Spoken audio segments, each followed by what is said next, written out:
What happens when the very energy that powers a nation turns against it? Imagine a facility, sprawling and powerful, nestled in the landscape of northern Ukraine. This was the Chernobyl nuclear power plant, a titan in the Soviet Union's ambitious nuclear program, designed to meet the burgeoning energy needs of a superpower. Built in the late 1970s, Chernobyl was more than just a power plant. It was a symbol of progress and technological prowess. By the mid-80s, it had become one of the largest nuclear power stations in the world, with 4 operational reactors and 2 more under construction. The date was April 26, 1986, a date that would be etched in history. On this day, a routine safety test was scheduled at reactor number 4. Little did anyone know, this test would trigger a series of events leading to an unprecedented catastrophe. This was the setting for what would become the worst nuclear disaster in history. A late-night safety test, designed to simulate a power outage, spiraled out of control. At the heart of this unfolding drama was Chernobyl's reactor number 4. The goal of the test was seemingly straightforward: verify that, in the event of a power loss, the reactor could safely coast through the brief gap before backup generators kicked in to provide power. The test, scheduled for April 26, 1986, was not the first of its kind, but it was fatally flawed from the outset. Reactor 4 was equipped with a type of nuclear reactor known as the RBMK, a design that had inherent issues not fully understood even by those who operated it daily. One critical problem was its tendency to become unstable and dangerously reactive at low power levels, a state it was deliberately put into for the test. As the night progressed, a combination of design weaknesses and human errors began to stack up. Operators, under pressure to complete the test, bypassed several critical safety protocols. They withdrew most of the control rods from the reactor core, a move akin to taking the brakes off a speeding car. This was a grave misstep. The control rods were designed to regulate the reactor's power output. Removing them made the reactor highly unstable. At 1:23 a.m. the situation reached a breaking point. The operators, attempting to reinsert the control rods to curb the runaway reaction, found that they were too late. The rods, now needed more than ever, became jammed, unable to fully descend into the core due to the intense heat and mechanical failures. Within moments, the power inside the reactor surged to 10 times its normal operational level. The intense heat ruptured the fuel channels, causing a catastrophic steam explosion. This was quickly followed by a second blast, likely from hydrogen generated by the zirconium steam reaction. In the early hours, a series of explosions marked the beginning of a catastrophe. This was not merely a test gone wrong, it was a dire miscalculation with consequences that would echo through the ages, underscoring the perilous balance between human ambition and the forces of nature. As the reactor's core exploded, it released 400 times more radioactive material than the Hiroshima bomb. That night at Chernobyl, the air was thick with disaster. The explosion was not just a singular event, but a catastrophic failure that spewed tons of radioactive isotopes into the night sky.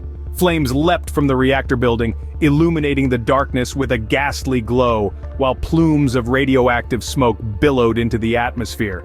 Inside the control room, confusion reigned. Alarms screamed their warnings as the operators, stunned, struggled to understand the magnitude of what had just occurred. Outside, the first responders arrived, racing against time. These firefighters and plant workers, heroes in their own right, were tragically unaware of the full extent of the danger they were rushing into. They battled the radioactive inferno with hoses and courage, but lacked the protection or the information about the invisible foe they were truly up against. Meanwhile, the nearby town of Pripyat slept. No immediate evacuation orders were given, an ominous delay that would later prove disastrously consequential. The residents remained unaware of the danger creeping invisibly amongst them, a silent predator released into the night. As dawn broke, the fires were finally brought under control, but the disaster was far from over. The air was still heavy with the unseen threat of radiation settling over the surrounding area like a deadly shroud. With the fire out, the true battle against an invisible enemy was just beginning. Silence could not contain the spread of radioactive clouds across Europe. Days after the catastrophic event at Chernobyl, a routine check at a Swedish nuclear power plant uncovered alarmingly high levels of radiation. The source was a mystery, initially leading to fears of a leak within Sweden itself.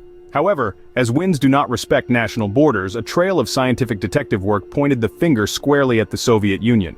The Soviet government, nestled behind its veil of secrecy, initially denied all allegations of an accident.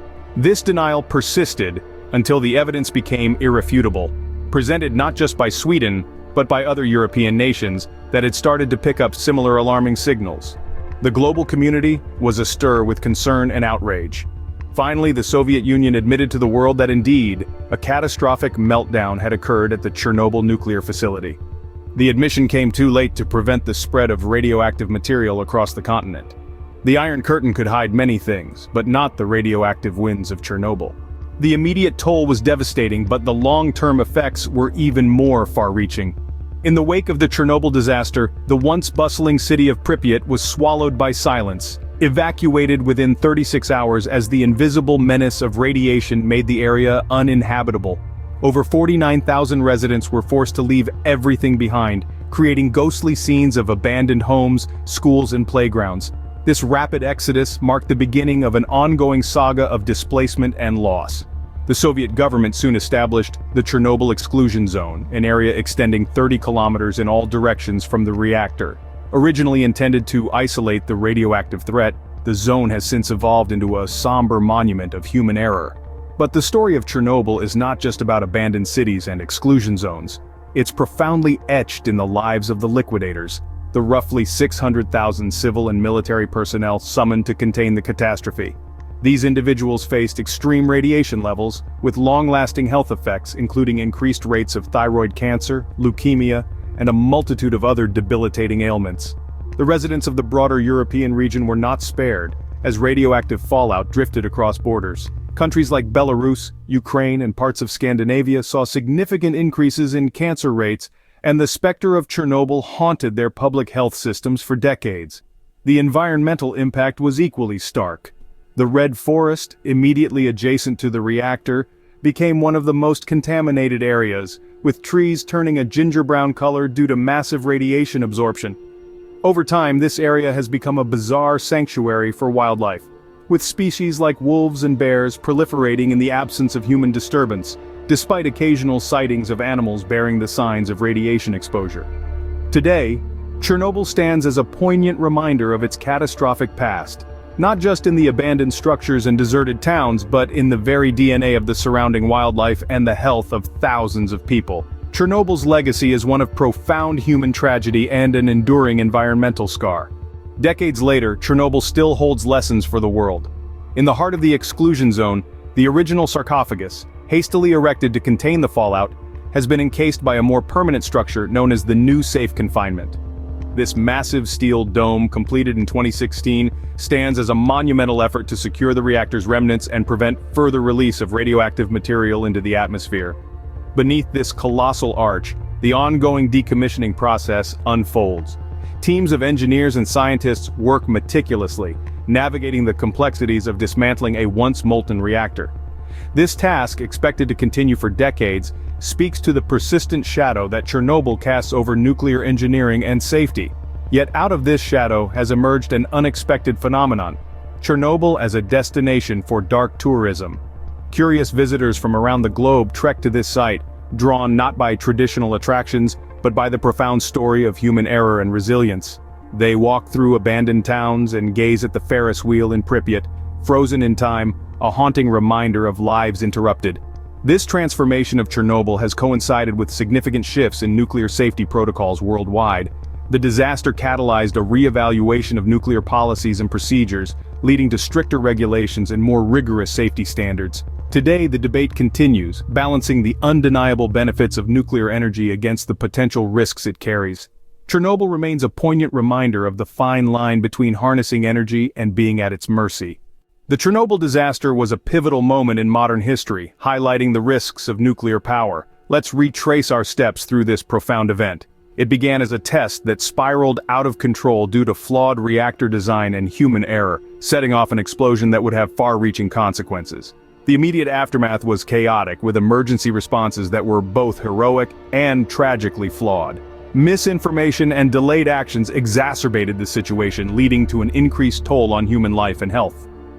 Over time, the environmental impact became starkly clear, with vast areas of land contaminated and biodiversity at risk. Yet from this disaster, a legacy of increased scrutiny and safety in nuclear energy emerged. Chernobyl became a catalyst for change, driving reforms in policy and perception.